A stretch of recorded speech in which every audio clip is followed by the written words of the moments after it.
கர்த்தருக்கு ஸ்தோத்திரம். EBS கருப்பொருள் தேர்வு செய். நமக்காக நியாயமானதை தெரிந்து கொள்வோமாக, நன்மை என்னதென்று நமக்குள்ளே அறிந்து கொள்வோமாக.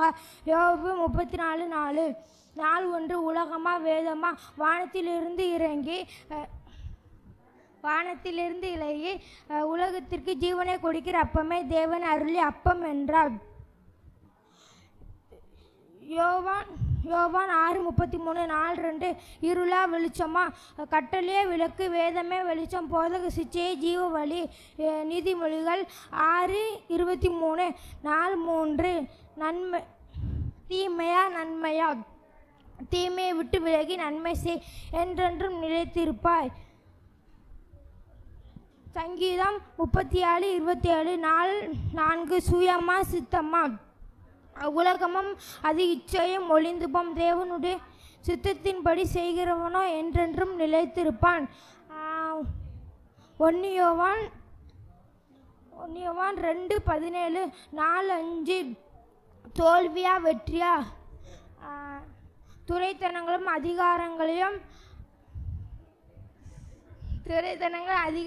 உரிந்து கொண்டு வெளியரங்கமான கோலமாக்கி அதின் மேல் சிலுவையில் வச்சு சிறந்தா. கொலோசியர் 2:15.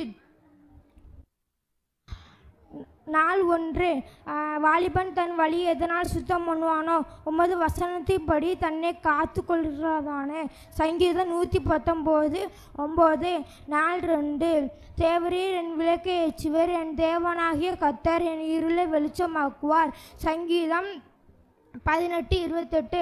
நாள் 3 நான் உங்களுக்கு சொல்லுகிறேன், உங்கள் சத்துருக்களை செய்யுங்கள், உங்களை சபிக்கிறவர்களை ஆசீர்வதிங்கள், உங்களை பகைக்கிறவர்களுக்கு நன்மை செய்யுங்கள், உங்களை நிந்திக்கிறவர்களாகவும் உங்களை துன்பப்படுத்துகிறவர்களாகவும் ஜெபம் பண்ணுங்கள்.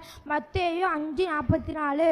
நாள் 4 மனுஷருக்கு பிரியமாய் விரும்புகிறவர்களாக பார்வைக்கு ஊழியம் செய்யாமல் கிறிஸ்துவின் ஊழியக்காரனாக மனப்பூர்வமாய் தேவனுடைய சித்தத்தின்படி செய்யுங்கள். எபேசியர் 6:6. நாள் 5 தேவனால் பிறப்பதெல்லாம் உலகத்தை ஜெயிக்கும், நம்முடைய விசுவாசமே உலகத்தை ஜெயிக்கிற ஜெயம். 1 யோவான் 5:4. ஆமென். நாள் 1 உலகமா வேதமா வாலிபன் தன் வழியை எதனால் சுத்தப்படுத்துவான், உமது வசனத்தின்படி தன்னை காத்து கொள்கிறதினால் தானே. சங்கீதம் 119:9. நாள் 2 இருளா வெளிச்சமா தேவரீர் என் விளக்கை ஏற்றுவீர், என் தேவனாகிய கர்த்தர் என் இருளை வெளிச்சமாக்குவார். சங்கீதம்